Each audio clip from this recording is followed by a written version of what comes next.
Good morning class. Welcome back Adarsh children academy. बच्चों, हमने पिछली क्लास में पोएम पढ़ी थी और मैं उम्मीद करती हूँ कि वो पोएम आप सबको अच्छी लगी होगी। इसी के साथ आज हम नया टॉपिक स्टार्ट करने जा रहे हैं और आज का हमारा टॉपिक इंग्लिश ग्रामर का है, सब्जेक्ट एंड प्रेडिकेट। बच्चों, क्या आपको पता है सब्जेक्ट क्या होता है और प्रेडिकेट क्या होता है? अगर नहीं पता तो ये क्लास लेने के बाद आप समझ जाओगे कि सब्जेक्ट क्या होता है और प्रेडिकेट क्या होता है। लेकिन इससे पहले हम देखेंगे कि एक सेंटेंस क्या होता है। Sentence is a group of words that makes complete sense is called a sentence. Sentence एक शब्दों का ऐसा समूह होता है जिसका एक कंप्लीट सेंस निकलता हो, जिसका कोई मीनिंग निकलता हो। मतलब शब्दों का ऐसा समूह जिसका एक कंप्लीट सेंस निकलता हो, उसे हम सेंटेंस कहेंगे। A sentence can be divided into two parts. एक सेंटेंस को हम टू पार्ट्स में डिवाइड कर सकते हैं। और वो सेंटेंस के कौन कौन से पार्ट होते हैं? एक होता है उसका सब्जेक्ट और दूसरा पार्ट होता है उसका प्रेडिकेट। सब्जेक्ट फॉर एग्जांपल हम देख सकते हैं इस सेंटेंस में, a red pen. Red pen हो जाएगा इसका सब्जेक्ट और इज़ ऑन द टेबल ये हो जाएगा इसका प्रेडिकेट।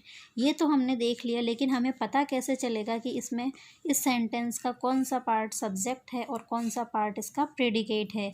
तो आइए देखें। Subject a subject is part of the sentence which tells who और what the sentence is about.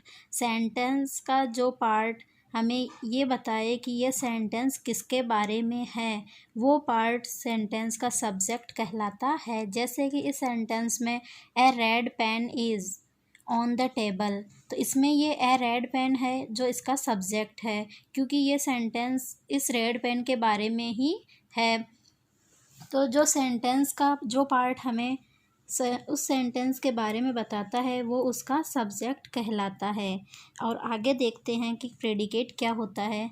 The part of the sentence other than the subject is called a predicate. This part states something about the subject.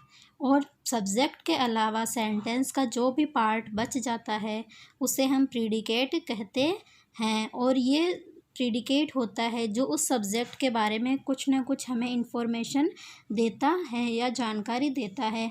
जैसे कि ए red pen is, ये तो हो गया इसका subject, लेकिन इस सब्जेक्ट के बारे में हमें इंफॉर्मेशन या प्रेडिकेट दे रहा है कि रेड पेन की पोजीशन क्या है, is on the table. Red pen कहाँ पे है? टेबल के ऊपर रखा हुआ है। तो इसमें हम देख सकते हैं कि सब्जेक्ट हो गया इसका ए रेड पेन और इज़ ऑन द टेबल हो गया इसका प्रेडिकेट। तो इसी के साथ बच्चों आज आपका होमवर्क है आपको सेंटेंस, सब्जेक्ट एंड प्रेडिकेट की डेफिनेशन लर्न करने की। और इसी के साथ मिलते हैं हम अगली क्लास में। Thank you. Have a nice day.